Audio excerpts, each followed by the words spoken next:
Hello बच्चों, let's see the question कह रहा है कि which of the following is arranged in decreasing order of size. Decreasing order का मतलब बेटा मतलब सबसे पहले सबसे बड़ा, फिर सबसे छोटा, फिर उससे छोटा। तो यहाँ पे मुझे क्या दिखाई दे रहा है बेटा, एक Mg+2 है, ठीक है, एक बेटा O2 नेगेटिव है, और एक बेटा मेरा Al3 पॉजिटिव है। तो मैं एक चीज देख पा रहा हूँ बेटा, देखिए अगर आप ना बात करोगे इसमें प्रोटॉन्स कितने होंगे बेटा, इसमें 8 प्रोटॉन्स है, एटम नंबर 12 है, इसके 12 प्रोटॉन्स है बेटा, इसका एटम नंबर 13 है तो 13 प्रोटॉन्स है। पर यहाँ पे बेटा इलेक्ट्रॉन्स गिनोगे तो 8, 2 नेगेटिव मतलब 2 इलेक्ट्रॉन एक्स्ट्रा बेटा, तो यहाँ पे 10 इलेक्ट्रॉन है। ठीक है, यहाँ पे कितने इलेक्ट्रॉन होंगे बेटा, 12 प्रोटॉन्स है तो 2 पॉजिटिव का मतलब क्या है बेटा, 2 इलेक्ट्रॉन कम होंगे, तो यहाँ पे 10 इलेक्ट्रॉन है।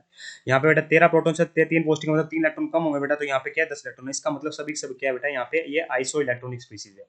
जब आइसो इलेक्ट्रॉनिक स्पीसीज होती है ना बेटा, तो हम कैसे देख सकते हैं साइज को कंपेयर कर सकते हैं by effective nuclear charge. Z that is Z effective से हम कंपैरिजन कर सकते हैं। जेड इफेक्टिव क्या होता है बेटा, मेरा ये होता है जेड माइनस सिग्मा। ठीक है, जो डिपेंड कर रहा होता है नंबर ऑफ प्रोटॉन्स और स्क्रीनिंग कांस्टेंट पर। सिग्मा होता है स्क्रीनिंग कांस्टेंट, स्क्रीनिंग कांस्टेंट इस पर डिपेंड करता है बेटा नंबर ऑफ इनर इलेक्ट्रॉन्स पर। तो देखिए, मुझे इतना पता है कि स्क्रीनिंग कांस्टेंट तो सेम होगा सबके लिए, क्योंकि iso electron species number of electron same है। तो अगर जेड बढ़ता है ना बेटा, तो जेड इफेक्टिव क्या होता है, अट्रैक्शन होती है न्यूक्लियस और आउटरमोस्ट इलेक्ट्रॉन के बीच में, तो जितना ज्यादा जेड इफेक्टिव होगा उतना ही छोटा साइज होता जाएगा बेटा। साइज उतना छोटा हो जाएगा। तो नंबर ऑफ प्रोटॉन्स बढ़ेंगे तो जेड इफेक्टिव बेटा मेरा बढ़ेगा।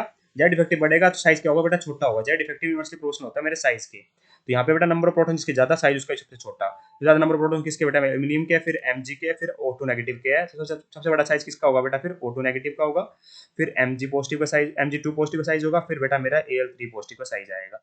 तो ये ऑर्डर मेरा बनता हुआ दिखाई देगा। तो ये चेक करते हैं। सबसे बड़ा साइज होगा O2 नेगेटिव का, तो ऑप्शन नंबर 2 में दिखाई दे रहा है। ऑप्शन नंबर 2 में फिर Mg2 पॉजिटिव बिल्कुल सही, ऑप्शन नंबर 2 परफेक्टली करेक्ट है। I hope you understand the answer. Thank you so much.